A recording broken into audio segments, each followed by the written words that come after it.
Hello friends, मैं नीता भास्कर आप सभी लोगों का अपने यूट्यूब चैनल पर स्वागत करती हूँ और आशा करती हूँ कि आप सभी लोग अच्छी तरीके से तैयारी में लगे होंगे। और आज हम प्रैक्टिस सेट 9 करेंगे और 8 प्रैक्टिस सेट अब तक डाल दिया है और अब हम 9 से शुरू करेंगे और मैं 3 दिन के अंदर आपको 15 प्रैक्टिस सेट पूरा कंप्लीट करवा दूंगी। और मैंने हिस्ट्री और सिविक्स के पहले पीजीटी के भी प्रैक्टिस सेट कंप्लीट करवा दिए थे 15-15, क्योंकि एग्जाम आपका है तो फिर इसलिए थोड़ा सा जल्दी जल्दी मैं दो प्रैक्टिस सेट एक दिन में डाल दूंगी। ठीक है, और एक्स्ट्रा मटेरियल भी कुछ मैंने इकट्ठा किया है तो उसे भी मैं वीडियो बना के जरूर उसे 1-2 वीडियो अलग से भी अपलोड करूंगी आप लोगों के लिए, अच्छे क्वेश्चन आंसर। ठीक है, जिससे कि एग्जाम में कमी न रह जाए। तो चलिए शुरू करते हैं, और वीडियो पसंद आए तो लाइक शेयर कमेंट अवश्य करिएगा, और जिन लोगों ने चैनल को सब्सक्राइब नहीं किया है सब्सक्राइब अवश्य कर लें, बेल आइकन प्रेस कर दें जिससे कि नई वीडियो की नोटिफिकेशन भी उन तक पहुंचती रहे। तो चलिए शुरू करते हैं, और फर्स्ट क्वेश्चन है हमारा इसमें हिस्ट्री का पार्ट फर्स्ट में निम्नलिखित में से कौन राजा मोहम्मद गौरी द्वारा चंदावर के युद्ध में पराजित किया गया था। ठीक है, फर्स्ट क्वेश्चन का हमारा राइट आंसर है बी, जयचंद। ठीक है, चंदावर के युद्ध में मोहम्मद गौरी द्वारा, गढ़वाल शासक था ये, जयचंद को पराजित किया था मोहम्मद गौरी ने। ठीक है, मोहम्मद गौरी ने जयचंद को पराजित किया था और 1194 में। कब? 1194 में पराजित किया था। ठीक है, चलिए और इसी में हम दूसरा क्वेश्चन भी कर लेते हैं सिविक्स का। थर्ड क्वेश्चन है, किसने कहा कि राज्य न तो ईश्वर की कृति है, न श्रेष्ठ भौतिक शक्ति का परिणाम है, और न परिपाटी और न ही परिवार का विस्तार है। तो किसने कहा है? यह है राइट आंसर गार्नर। ठीक है, गार्नर ने कहा ये। चलिए अब हम सेकंड पार्ट करेंगे हिस्ट्री के क्वेश्चन। तो दूसरे क्वेश्चन से शुरू हो जाता है हमारे, निम्नलिखित में से किस परिवार ने सर्वप्रथम अकबर के साथ वैवाहिक संबंध स्थापित किया। तो कछवाहों ने किया था वैवाहिक संबंध स्थापित आमेर के, और ये क्वेश्चन पिछली बार पीजीटी में आया हुआ है। ठीक है, 2016 वाले में। नेक्स्ट क्वेश्चन है, लंबोत पुरातात्विक उत्खनन के द्वारा किसी संस्कृति के इनमें से किस पक्ष का विशेष ज्ञान होता है। सांस्कृतिक क्षेत्र के विस्तार का, सांस्कृतिक आकार का, सांस्कृतिक स्वरूप का, सांस्कृतिक काल मापन का। तो थर्ड क्वेश्चन का हमारा राइट आंसर है डी, संस्कृति के काल मापन का। ठीक है, इसका इस पक्ष का विशेष ज्ञान होता है जब खुदाई होती है पुरातात्विक उत्खनन के द्वारा। नेक्स्ट क्वेश्चन है, निम्नलिखित पुरा स्थलों में से किस एक में भारत के प्रागैतिहासिक मानव का प्राचीनतम जीवाश्म प्राप्त हुआ है। तो कौन सा है? वो है हथनौरा, जहां से प्राचीनतम जीवाश्म के साक्ष्य मिले हैं। नेक्स्ट क्वेश्चन है, पेरिप्लस ऑफ द इरिथियन सिटी नामक साहित्यिक साक्ष्य प्राचीन भारत के किस पक्ष पर प्रकाश डालता है। ठीक है, किस पक्ष पर डालता है? धार्मिक, राजनीतिक, वैज्ञानिक, व्यापार और वाणिज्य। ये डालता है व्यापार और वाणिज्य में, अरिका मेडू। ठीक है, वहां का पेरिप्लस ऑफ द इरिथियन सिटी नामक साहित्यिक साक्ष्य प्राचीन भारत के व्यापार एवं वाणिज्य पर प्रकाश डालता है। और यह क्या है? एक यूनानी ग्रंथ है, और जिसके लेखक का नाम विल्फ्रेड एच शॉप है, कि वह यूनान का रहने वाला था किंतु मिस्र में जाकर रहने लगा था, और उसने 80 ईस्वी में लगभग भारतीय समुद्र तट की यात्रा की थी। ठीक है, नेक्स्ट क्वेश्चन है, निम्नलिखित में से कौन सा एक हड़प्पा पुरा स्थल हिंदू कुश पर्वत श्रृंखला के उत्तर में स्थित है। चौंदड़ो, सुत्का गंगोड़ या मांडा सोर्तगुई। तो 6 क्वेश्चन का हमारा राइट आंसर है सोर्तगुई, डी। ठीक है, सोर्तगुई जो है वो हिंदू कुश पर्वत श्रृंखला के उसमें उत्तर में स्थित है। नेक्स्ट है, ऋग्वेद में कौन से वैदिक देवता सहस्र स्तंभों वाले भवन में निवास करते हुए वर्णित हैं। 7 क्वेश्चन है, और राइट आंसर हमारा इंद्र व अग्नि। ठीक है, इंद्र व अग्नि जो है इसमें निवास करते हुए माने जाते हैं। और ऋग्वेद में इंद्र का वर्णन सर्वाधिक प्रतापी देवता के रूप में किया गया है, और ये बहुत ही महान देवता उसके समय के माने जाते हैं, और वर्षा का देवता भी इंद्र को कहा गया है। नेक्स्ट है, निम्नलिखित में से कौन सा ग्रंथ जैन धर्म से घनिष्ठ संबंध रखता है। भगवती सूत्र, और ये है भगवती सूत्र। ठीक है, यही ऑप्शन है हमारा भगवती सूत्र, 8 का हमारा राइट आंसर है। नेक्स्ट क्वेश्चन है पूरा स्थल जूनी कुरान, ठीक है, कौन सा पूरा स्थल है? जूनी कुरान किस निर्माण के साक्ष्य प्राप्त हुए हैं? बंदरगाह, गोदी, जलाशय, अन्न भंडार गृह, स्टेडियम। तो 9 क्वेश्चन का राइट आंसर है इसमें डी। ठीक है, पूरा स्थल से क्या प्राप्त हुआ है? स्टेडियम के साक्ष्य प्राप्त हुए, जूनी कुरान से निर्माण के साक्ष्य प्राप्त हुए स्टेडियम के। नेक्स्ट है निम्नलिखित 4 स्थलों पर संपन्न हुई बौद्ध संगीतियों का सही कालक्रम क्या है? पहले कहाँ पे? पहले हुई है राजगिरी में, ठीक है, फिर वैशाली, फिर पाटलिपुत्र, फिर कुंडलवन। तो राइट आंसर हमारा हो जाएगा डी। ठीक है, पहले राजगिरी या राजगीर, और राजगिरी में हुई थी किसके शासनकाल में? शासक था अजातशत्रु।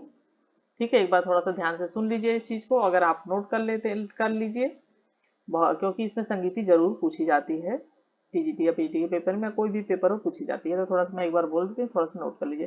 तो पहली संगीति हुई थी 483 ईस्वी पूर्व में और राजगिरी में, और अजातशत्रु के शासनकाल में। ठीक है, अजातशत्रु शासक था और महाकश्यप अध्यक्ष था, और कार्य का किया गया था कि बुद्ध के उपदेशों को 2 पिटकों सुत्त पिटक और विनय पिटक में बांटकर संकलित किया गया था राजगिरी में। दूसरी हुई थी वैशाली में 383 ईस्वी पूर्व वैशाली में, और शासन काल किसका था? कालाशोक का। ठीक है, कालाशोक का शासन काल था, और अध्यक्ष कौन था? सर्वकामिनी। ठीक है, और इसमें क्या था कि मतभेद की जो उपस्थिति में बौद्ध धर्म 2 भागों में, स्थविर और महासंघिक में बट गया था। ठीक है, तीसरा है इसमें तिथि जो हुआ थी पाटलिपुत्र में अशोक के शासनकाल में, और इसके अध्यक्ष कौन थे? मोगलीपुत्र 251 ईस्वी पूर्व में। ठीक है, और इसमें अभिधम्म पिटक को संकलित किया गया था तथा संघ भेद रोकने के लिए कुछ कठोर नियमों का निर्माण किया गया था।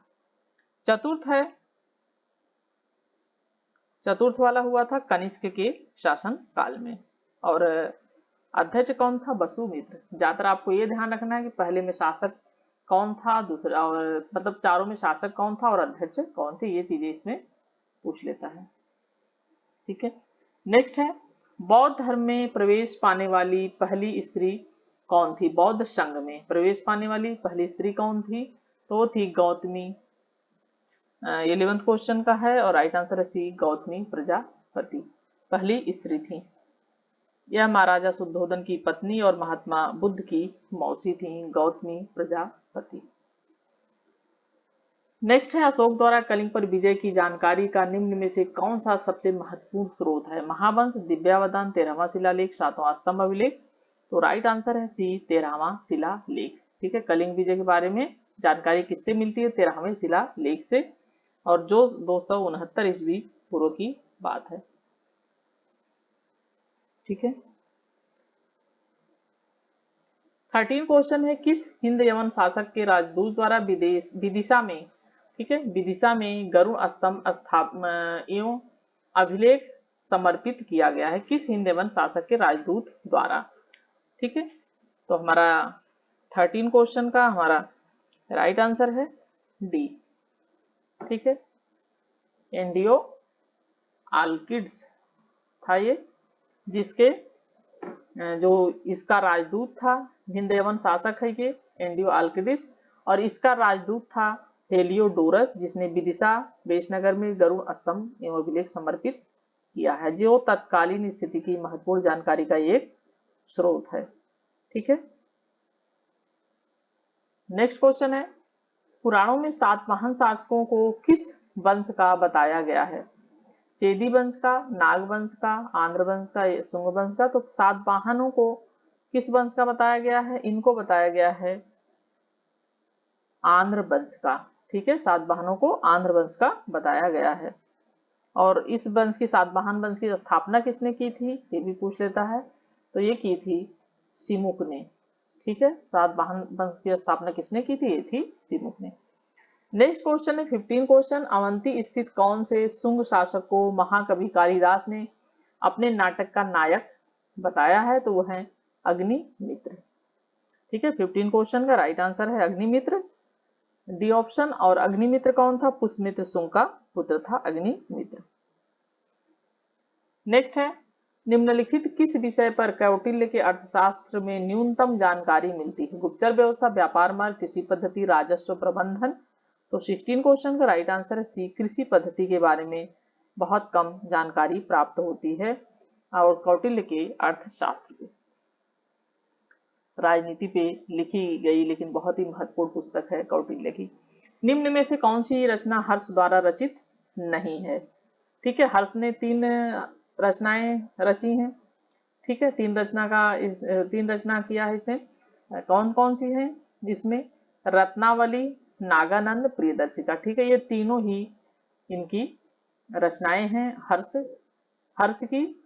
और हर्ष चरित जो है वो बाणभट्ट की रचना है। ठीक है, हर्ष चरित की रचना किसने की है? एक राइट ऑप्शन तो हमारा ये है क्योंकि नहीं है पूछा है। ठीक है, लेकिन इसकी रचना किसने की है? ये की है बाणभट्ट ने हर्ष चरित की रचना। ठीक है, बाणभट्ट ने, ये ध्यान रखना आपको। और इन तीनों की है हर्ष ने। ठीक है, नेक्स्ट क्वेश्चन है, गुप्त काल के संदर्भ में कौन सा वक्तव्य सही नहीं है? गुप्त शासकों ने प्रतिष्ठित स्वर्ण मानक को और ऊंचा कर सिक्के निर्मित किए। गुप्त काल में कौड़ी द्वारा विनिमय का प्रमाण है। गुप्त शासक रोम से व्यापार करते थे। गुप्त काल के अभिलेख में दीनार का उल्लेख प्राप्त है। 18 क्वेश्चन है और हमारा इसका राइट आंसर हमारा है 18 क्वेश्चन का सी, गुप्त शासक रोम से व्यापार करते थे। ये वक्तव्य क्या पूछा इसमें? सही नहीं है। ठीक है, क्योंकि गुप्त शासक रोम से व्यापार नहीं करते थे, बल्कि गुप्त काल में क्या हुआ था? विदेशी व्यापार में काफी गिरावट आई थी। नेक्स्ट क्वेश्चन है, गुप्त वंश के शासकों का सही क्रम क्या है? ठीक है, सही क्रम क्या है? पहले है श्रीगुप्त, फिर है घटोत्कच, फिर है चंद्रगुप्त, फिर समुद्रगुप्त। तो पहले किसमें दिया है? श्रीगुप्त। पहले श्रीगुप्त, ये है सही, फिर घटोत्कच, फिर चंद्रगुप्त, फिर उसके बाद समुद्रगुप्त। इस तरीके से सही क्रम है। नेक्स्ट है, निम्न में से कौन सा एक सुमेलित नहीं है? कौन सा सुमेलित नहीं है पूछा है? बुद्ध चरित, अश्वघोष सुमेलित है। बृहत संहिता है, आर्यभट्ट की नहीं है, बराह मिहिर की है। और मृच्छकटिकम शूद्रक, ये बिल्कुल सही है। शिलप्पाधिकारम इलंगो अडिगल, ये भी सही है। तो कौन सा नहीं सही है? वो है बी। ठीक है, बृहत संहिता। बृहत संहिता की रचना किसने की है? बृहत संहिता की रचना की है बराह मिहिर ने। ठीक है, किसने की है बृहत संहिता की रचना? बराह मिहिर। ठीक है, बराह मिहिर ने की है इसकी रचना, बराह मिहिर ने। ठीक है, बराह मिहिर। नेक्स्ट है 21 क्वेश्चन, चोल प्रशासन में राज्य की भौगोलिक प्रशासनिक इकाइयों की सही घटना का क्रम क्या था? 21 क्वेश्चन है और सही घटना का क्रम हम देखते हैं। ये भी क्वेश्चन बहुत इंपॉर्टेंट है और बार बार ये आता रहता है क्योंकि थोड़ा नाम इसके ऐसे अटपटे से होते हैं दक्षिण भारत के, तो ये बार बार पूछ लेता है और इसमें कंफ्यूजन भी बहुत ज्यादा होता है हम लोगों को। ठीक है, तो इसे थोड़ा सा आप रख लीजिए, बिल्कुल अक्सर पूछ लेता है टीजीटी, पीजीटी, नेट, किसी में भी। तो 21 का हमारा जो राइट आंसर है वो है ए। पहले मंडलम, फिर कोट्टम, फिर नाडु, फिर उसके बाद कुर्रम। ये सही जो है इसका ऑप्शन है। ठीक है, पहले मंडलम, कोट्टम, नाडु, कुर्रम।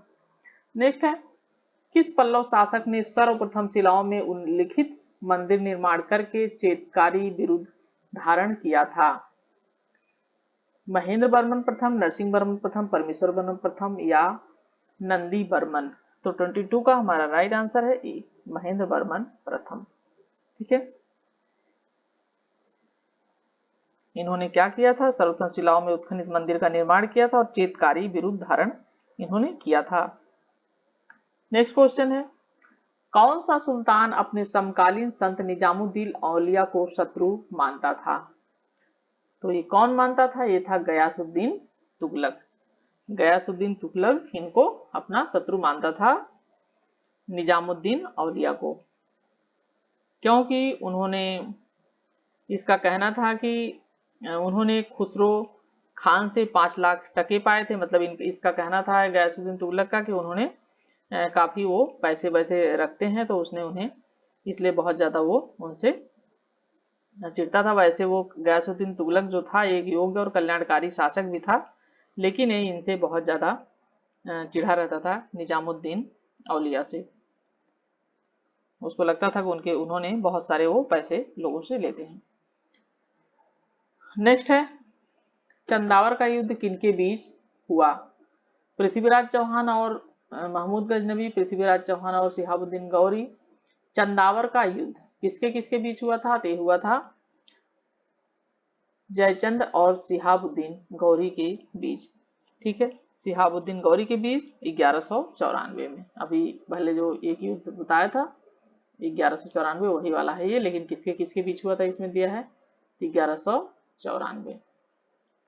नेक्स्ट है, निम्नलिखित में से कौन से कथन सही हैं? प्रतिहार पूर्वज नागभट्ट प्रथम ने अरबों के एक आक्रमण को विफल किया था। महमूद गजनवी द्वारा सिंध में अरबों को विस्थापित कर दिया गया था। हिंदू सुमों ने सिंध पर 200 से अधिक वर्षों तक शासन किया। राष्ट्रकूटों और अरबों में मित्रता थी। तो 25 का हमारा राइट आंसर हो जाएगा 1, 3 और 4। ठीक है, 1, 3 और 4। नेक्स्ट है, निम्नलिखित में से कौन सा कथन सही नहीं है? फिरोज शाह तुगलक ने जौनपुर नगर की स्थापना की। फिरोज शाह तुगलक ने दारुल सफा स्थापित किए। फिरोज शाह तुगलक ने दासों के रखरखाव दीवाने बंदगान स्थापित किया। तो इसका जो हमारा राइट आंसर हो जाएगा, लेकिन इसमें चारों ही विकल्प सही है, क्योंकि उसने अपनी फुतुहात जो उसकी पुस्तक भी है एक, उसने जो खुद लिखी थी, और ये तीनों ही फुतुहात फिरोज शाही, एक उसने पुस्तक लिखी थी। इसकी स्वयं की आत्मकथा क्या है? इसकी फतुहात फिरोज शाही। ठीक है, ये इसने पुस्तक लिखी थी, और ये भी सही है, ये भी सही है, फिरोज शाही करके। तो ये पुस्तक भी इसने लिखी थी, और इसके तीनों ही सही हैं, चारों ही आंसर सही हैं। ठीक है, ये भी सही है, इसमें जौनपुर की स्थापना की थी, ये भी सही है, उसने दारुल सफा की स्थापित किया था, और फिर उसको दाग रखा हुआ दीवाने बंदमान नामक स्थापित किया था। चारों ही ऑप्शन सही हैं, तो इसे थोड़ा सा देख लीजिएगा, इसमें गलत नहीं है कोई भी। ठीक है, ये प्रश्न ही एक मतलब कंफ्यूजिंग है, लेकिन वो आंसर ही जो इसमें लिखा हुआ है सारा कुछ सही है। ठीक है, इससे कोई क्वेश्चन बनेगा तो जरूर आप कर सकते हैं, इसलिए चारों सही है, चारों चीज याद कर लीजिए आप। नेक्स्ट क्वेश्चन है, निम्नलिखित में से कौन सा युग में सुमेलित नहीं है? Mahmud Ghaznavi, Alberuni, Muhammad Tughlaq, Ibn Battuta. तो ये युग में सुमेलित है, ये तो दोनों। महमूद गजनी के साथ आया था अलबरूनी, मोहम्मद तुगलक के शासनकाल में इब्न बतूता आया था। और सी ऑप्शन देखते हैं, सी है मारबर्मन कुलशेखर, मार्को पोलो, सिकंदर लोदी। अब ये सही नहीं है, डी। ठीक है, डी सही नहीं है, बाकी जो है सारे ही सही हैं। अब्दुल रज्जाक जो था एक फारसी यात्री था, और वह 1443 ईस्वी में आया था देवराज द्वितीय के शासनकाल में। ठीक है, सिकंदर लोदी के शासनकाल में नहीं आया था। ये आया था, कब आया था मैं लिख देती हूँ, 1443। ठीक है, 1443, और ये आया था अब देवराय द्वितीय के शासनकाल में। ठीक है, देवराय सेकेंड के शासनकाल में आया था। कभी कभी ये दे देते हैं कि हृदयराय के शासनकाल में, तो कंफ्यूजन हो जाता है, इसलिए ये याद कर लीजिए, देवराय के शासनकाल में। इंपॉर्टेंट क्वेश्चन है, पूछ लेते हैं अब्दुल रज्जाक के बारे में। चलिए, सूफियों के किस सिलसिला से शेख बहाउद्दीन जकारिया संबद्ध थे? 28 क्वेश्चन है, और राइट आंसर है सोहरावर्दी। ठीक है, सोहरावर्दी से संबंधित थे बहाउद्दीन जकारिया, सोहरावर्दी संप्रदाय जो था। नेक्स्ट क्वेश्चन है, विजयनगर साम्राज्य की किसी व्यवस्था के बारे में यारम से क्या अभिप्राय था? भूमि का एक प्रकार, कृषि दास प्रथा, भूमि उपज की हिस्सेदारी, कृषि औजार। तो 29 का हमारा राइट आंसर है सी, भूमि उपज की हिस्सेदारी। नेक्स्ट है, किस विदेशी विद्वान द्वारा दुल्वा तथा तंगूर की रचना की गई थी? 30 क्वेश्चन का राइट आंसर है डी, तारानाथ। ठीक है, ये तिब्बती बौद्ध लेखक थे तारानाथ। दुल्वा तथा तंगूर की रचना इन्होंने की थी। और भारत के संबंध में लिखने वाले विदेशी लेखकों में तारानाथ का महत्वपूर्ण स्थान माना जाता है। और वह एक बौद्ध भिक्षु थे जो पूर्वी भारत के भ्रमण पर आए थे, तारानाथ। ठीक है, नेक्स्ट क्वेश्चन है शेरशाह सूरी ने कहां पर शिक्षा प्राप्त की थी? इसने कहां पर प्राप्त की थी? जौनपुर में शिक्षा प्राप्त की थी शेरशाह सूरी ने। और उस समय शिक्षा और संस्कृति का बहुत महान केंद्र माना जाता था जौनपुर। नेक्स्ट क्वेश्चन है निम्न में से कौन सा प्रथम सुल्तान मुगल सम्राट था जिसने बंगाल के विरुद्ध सैन्य अभियान का नेतृत्व किया था? बाबर, हुमायूं, जहांगीर, शाहजहां। तो 32 का हमारा राइट आंसर है हुमायूं। ठीक है, जिसने बंगाल के विरुद्ध सैन्य अभियान का नेतृत्व किया था वह था हुमायूं। 33 क्वेश्चन है बाबर की आत्मकथा तुझ के बाबरी जिस भाषा में लिखी गई थी वह कौन सी भाषा थी? तो तुजुक ए जो बाबरी थी तुर्की भाषा में लिखी गई थी और इसकी आत्मकथा थी जो बाबर ने लिखी थी। बाबर की आत्मकथा तुजुक ए बाबरी तुर्की भाषा में लिखी गई थी। नेक्स्ट क्वेश्चन है मध्ययुगीन भारत में सर्वप्रथम रुपया नामक सिक्का किस शासक ने निर्गत किया था? तो 34 का राइट आंसर है शेर शाह। भारत में सर्वप्रथम रुपया नामक सिक्का शेर शाह द्वारा चलाया गया था। और शेर शाह की जो मुद्रा व्यवस्था थी बहुत ज्यादा विकसित थी। ठीक है, और उसने शुद्ध चांदी का रुपया 180 ग्रेन और तांबे का दाम 380 ग्रेन चलाया था। ठीक है, तांबे का दान चलाया था एक। और शेर शाह के समय में 23 टकसालें भी थी। ठीक है, इसके समय में 23 टकसालें भी थी। ठीक है, तो ये 2-3 चीजें महत्वपूर्ण है। नेक्स्ट क्वेश्चन है दीन इलाही के अनुयायी परस्पर अभिवादन करते हुए कहते थे जल्ले जलाहू सलाम अलैकुम, खुदा तुम पर इनायत करे। तो 35 का हमारा राइट आंसर है ये जल्ले जलालेहू। नेक्स्ट है निम्न में से कौन सा एक निर्माण फतेहपुर सीकरी में स्थित नहीं है? पंचमहल, अनूप तालाब, बुलंद दरवाजा, अलाई दरवाजा। तो कौन सा नहीं है इसमें स्थित? पंचमहल, अनूप तालाब, बुलंद दरवाजा, अलाई दरवाजा। ते है अलाई दरवाजा। ठीक है, क्योंकि अलाई दरवाजा का निर्माण अलाउद्दीन खिलजी ने करवाया था और इसमें ये नहीं है। बाकी पंचमहल, अनूप तालाब, बुलंद दरवाजा ये तीनों ही हैं। ठीक है, मनसबदारी में जात से किसी संख्या का अभिप्राय होता था। मनसबदारी में जात, वेरी इंपॉर्टेंट क्वेश्चन। ठीक है, क्योंकि इस तरीके के क्वेश्चन जरूर पूछे जाएंगे कोई न कोई। मनसबदारी जात से किसी संख्या का अभिप्राय होता था। घुड़सवार, सैनिक, हाथियों, जात से क्या अभिप्राय था? तो 37 का राइट आंसर है बी, जात से सैनिक यानी व्यक्ति का बोध होता था। ठीक है, व्यक्ति जो सैनिक होते थे, जात से तात्पर्य उनका था। और जो सवार पद होता था वो घुड़सवार से संबंधित थे। ठीक है, सवार।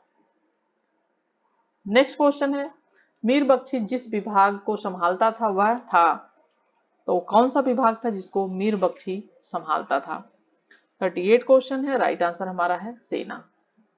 मीर बख्शी जिस विभाग को संभालता था वह सेना होती थी। नेक्स्ट है औरंगजेब के विरुद्ध विद्रोह करने वाले कृषकों की पहचान कीजिए। सतनामी, सिख, राजपूत, मराठा। तो 39 का राइट आंसर है ए, सतनामी। ठीक है, नेक्स्ट है शिवाजी की शाही अश्वसेना को क्या कहते थे? रिसाला, बरगीर, सिलाहदार, क्या कहते थे? 40 क्वेश्चन है और हमारा राइट आंसर है अश्वसेना को बरगीर कहते थे। ठीक है, बरगीर कहते थे अश्वसेना को, शाही शिवाजी की। ठीक है, बरगीर। और बरगीर पागा सेना के नाम से भी जाना जाता था, इसको पागा सेना भी कहा जाता था, पागा सेना। ठीक है, थोड़ा सा ये भी लिख दे रही हूं कभी वो पूछ ले तो, पागा सेना। नेक्स्ट क्वेश्चन है श्रीरंगपट्टनम में स्वतंत्रता का वृक्ष लगाने वाला शासक कौन था? ये था टीपू सुल्तान, ठीक है, जिसने स्वतंत्रता का वृक्ष लगवाया था। नेक्स्ट क्वेश्चन है, बंगाल में किस नदी के तट पर प्लासी स्थित है? किस नदी के तट पर स्थित है प्लासी? भागीरथी नदी के तट पर स्थित है प्लासी। और 1757 में ईस्ट इंडिया कंपनी और बंगाल के नवाब सिराजुद्दौला के बीच युद्ध के लिए प्रसिद्ध है प्लासी। और कब युद्ध हुआ था प्लासी का? 23 जून 1757, ठीक है, 23 जून 1757 को प्लासी का युद्ध हुआ था और इसी नदी के किनारे, ठीक है, और इसलिए यह प्लासी स्थान प्रसिद्ध है। नेक्स्ट क्वेश्चन है, निम्नलिखित में से किसी एक ने 1764 ईस्वी के बक्सर के युद्ध में अंग्रेजों से जंग नहीं लड़ी थी? मीर कासिम, शुजाउद्दौला, शाह आलम द्वितीय, मोहम्मद खां बख्श। तो 43 का हमारा राइट आंसर है डी, मोहम्मद खां बंगश। 1764 में बक्सर युद्ध में कोई संबंध इसका नहीं है। नेक्स्ट है, वर्नाकुल प्रेस एक्ट किस वायसराय के द्वारा पारित किया गया था? यह पारित किया गया था लॉर्ड लिटन के द्वारा और 1876 और 1880 के बीच, ठीक है, करीब 1878 में पारित किया गया था करीब। नेक्स्ट है, रणजीत सिंह किस सिख मिसल के थे? तो ये थे सुकरचकिया मिसल के रणजीत सिंह, ठीक है। 45 क्वेश्चन का राइट आंसर हमारा ई। नेक्स्ट क्वेश्चन है, निम्नलिखित में से डलहौजी की सबसे गंभीर राजनीतिक भूल क्या थी? गोद लेने की प्रथा का निषेध, रेल सेवा का प्रारंभ, बर्मा पर अधिकार का प्रयास, अवध का अधिग्रहण। तो 46 का हमारा राइट आंसर है डी, अवध का अधिग्रहण। नेक्स्ट है, एनी बेसेंट के संबंध में से कौन सा वक्तव्य सही नहीं है? वह आयरिश महिला थी, वह थियोसॉफिकल सोसाइटी से सक्रिय रूप से जुड़ी थी, वह होम रूल आंदोलन से जुड़ी थी, वह महिला विश्वविद्यालय की संस्थापिका थी। तो 47 का राइट आंसर है डी, क्योंकि वह महिला विश्वविद्यालय की संस्थापना नहीं थी। बाकी ये तीनों चीजें सही हैं। नेक्स्ट है, निम्नलिखित में से किसके द्वारा सत्य शोधक समाज की स्थापना की गई थी? ये 2016 में पेपर ये आया हुआ था क्वेश्चन हिस्ट्री के पेपर में। तो ये थे 48 क्वेश्चन का राइट आंसर है ज्योतिबा फुले, जिन्होंने सत्य शोधक समाज की स्थापना की थी। और कई बार मैं क्वेश्चन खैर बता चुकी हूँ, लेकिन कब की थी एक बार और लिख देती हूँ, 1873, ठीक है, 1873 में। और कहाँ पे? मुंबई में, ठीक है, मुंबई में इन्होंने की थी, मुंबई में। नेक्स्ट क्वेश्चन है, 1857 के विद्रोह के पश्चात अंग्रेजों द्वारा निम्नलिखित में से कौन सा एक प्रयोग नहीं किया गया?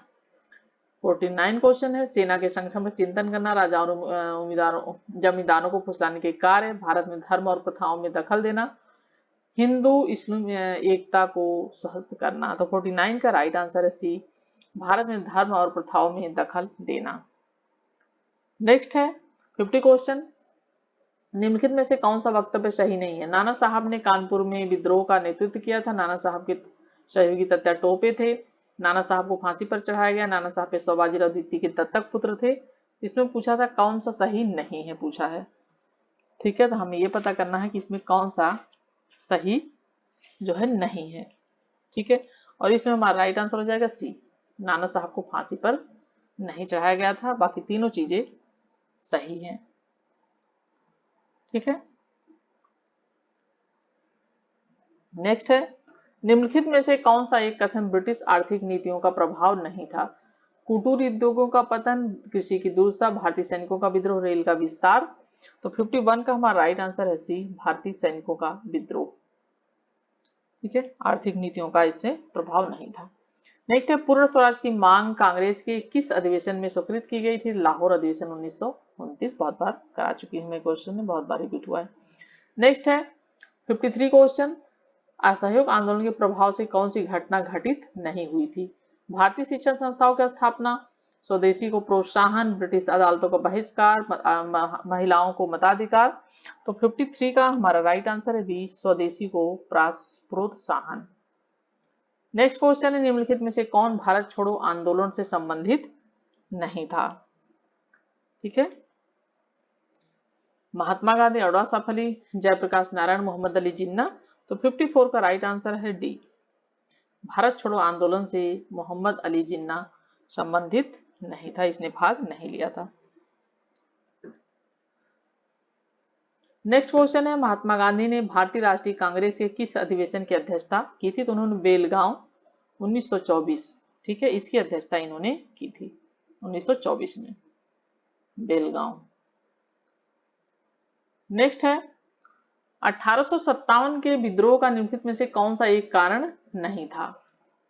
यह अफवाह कि ब्रिटेन वासियों ने बाजार में बिकने वाले आटे में गाय और सूअर की चर्बी की हड्डियों का चूर्ण मिलाया था, यह तो अफवाह थी। और भारतीय राष्ट्रीय यह भविष्यवाणी की प्लासी शताब्दी पर 23 जून 1857 ब्रिटिश शासन का अंत हो जाएगा। और 56 क्वेश्चन है ये हमारा। और ब्रिटिश शासन से सामान्य जन में असंतोष, तो सारी चीजें सही हैं इसमें, कलयुगांत है, सारी चीजें सही हैं। इसमें क्या कारण नहीं था, क्या सही नहीं है, ये है यह भविष्यवाणी की प्लासी की समाप्ति पर युद्ध की 57 की ब्रिटिश शासन का अंत हो जाएगा। नेक्स्ट है, निम्नलिखित में से क्या लॉर्ड वेलेजली की क्या क्वेश्चन है कि निम्नलिखित में से क्या लॉर्ड वेलेजली की सहायक संधि की एक विशेषता नहीं थी, पूछा है। 57 क्वेश्चन है हमारा, ठीक है। और हमारा नेक्स्ट इसमें ये ऑप्शन है, किसी बाहरी खतरे से संबद्ध राज्य की सुरक्षा के लिए ब्रिटिश जिम्मेदार थे। बी है, संधिबद्ध राज्य को ब्रिटिश शासन के सहयोग के बिना सभी आंतरिक खतरों से अकेले निपटना होता था। सी है, संधिबद्ध राज्य को उसके क्षेत्र में स्थित ब्रिटिश सैन्य दल की आवश्यकताओं के लिए संसाधन उपलब्ध करवाने होते थे। बिना ब्रिटिश शासन की अनुमति के संधिबद्ध राज्य किसी दूसरे राजा से कोई समझौता नहीं कर सकता था। 57 का राइट आंसर है बी, ठीक है। नेक्स्ट है, नेक्स्ट क्वेश्चन हमारा है 58 क्वेश्चन, भारत छोड़ो आंदोलन की एक मुख्य विशेषता निम्नलिखित में से कौन सी है? इन आंदोलन में स्त्रियों ने प्रमुख भूमिका निभाई। बी है, आंदोलन के दौरान महाराष्ट्र में नासिक एक महत्वपूर्ण क्षेत्रीय आधार था। सी है, यह जमींदार विरोधी हिंसा के रूप में चिन्हित था। डी है, भारत के विभिन्न भागों में यह समानांतर सरकारों के उभार के रूप में चिन्हित था।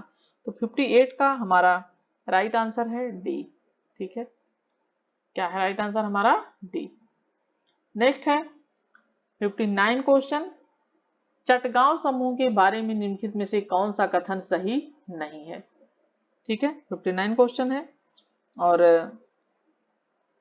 पहला है इसमें, गणेश घोष, लोकनाथ और बाल और अनंत सिंह सहित बड़ी संख्या में युवाओं ने इसकी सदस्यता ग्रहण की। और दूसरा ऑप्शन है, इसके नेता सूर्यसेन समूह में जुड़ने से पहले ढाका में वकील थे। तो ये चीज गलत है, बाकी सब सही है, ठीक है। ये भी सही है, ये भी सही है, सब सही है, लेकिन ये गलत है कि इसके नेता सूर्यसेन समूह में जुड़ने से पहले ढाका में वकील थे। ये ढाका में वकील नहीं थे, ये बल्कि शिक्षक थे, ठीक है। ये थे शिक्षक, वकील नहीं थे ये सूर्यसेन। चलिए नेक्स्ट है 60 क्वेश्चन, वर्ष 1904 में बंगाल विभाजन के बारे में किस उपनिवेशी प्रशासक ने निम्नलिखित घोषणा की? संयुक्त बंगाल एक शक्ति है, विभाजित बंगाल विभिन्न रास्तों की ओर खींचेगा, यह पूर्णतः सत्य है और इस योजना का एक गुण है। 60 क्वेश्चन का हमारा राइट आंसर है बी, एच रिजले, ठीक है। एच रिजले उपरोक्त जो वक्तव्य है वो दिया गया था, जिनकी मंशा क्या थी कि बंगाल के महत्व को, बंगालियों को बंगाल में ही अल्पसंख्यक के रूप में स्थापित कर उनके प्रभाव को नियंत्रित किया जाए। नेक्स्ट क्वेश्चन है, पेरिप्लस ऑफ द इरेथियन सी में उल्लिखित निम्नांकित पोताश्रयों में से किसमें मोती पाए जाते थे? कमारा, पेडुका, सोपात्मा, कालची। तो हमारा 61 का हमारा राइट आंसर है डी, कालची जो है वहां पे मोती पाए जाने का उल्लेख मिलता है। और इसकी रचना किसने की है? पेरिप्लस ऑफ द इरेथियन सी, ये अभी तक अज्ञात है, ठीक है। अज्ञात लेखक है, उसके बारे में जानकारी उपलब्ध नहीं हो पाई है, ठीक है। कालची को कोलकई भी कहते थे इसे, इसका दूसरा नाम अगर आ गया तो वो भी ध्यान रखिएगा। कोलकय, ठीक है, कोलकय, क्योंकि मान लीजिए कॉलची नहीं लिखा, कोलकय लिख दिया तो आप फिर कंफ्यूज जाएंगे, तो कोलकय। नेक्स्ट क्वेश्चन है, कुषाणों ने किस धातुओं के सिक्के जारी किए थे? केवल सोने और चांदी के, सोने और तांबे के, सोने चांदी और तांबे के? तो राइट आंसर हमारा है इसमें 62 का डी, सोने चांदी और तांबे तीनों के इन्होंने सिक्के जारी किए थे, ठीक है। नेक्स्ट क्वेश्चन है, निम्नांकित में से किस ग्रंथ में पाश्चात्य जगत को भारत से निर्यात की जाने वाली वस्तुओं की प्रथम विस्तृत सूची प्राप्त होती है? 63 का हमारा राइट आंसर है बी, पेरिप्लस ऑफ द इरिथियन सी। तो हमारे यहीं पे कंप्लीट हो रहे हैं क्वेश्चन 63, और इसी के साथ वीडियो समाप्त करती हूँ और आशा करती हूँ कि पसंद आएगी तो आप लाइक शेयर कमेंट अवश्य करेंगे। Thank you for watching video friends.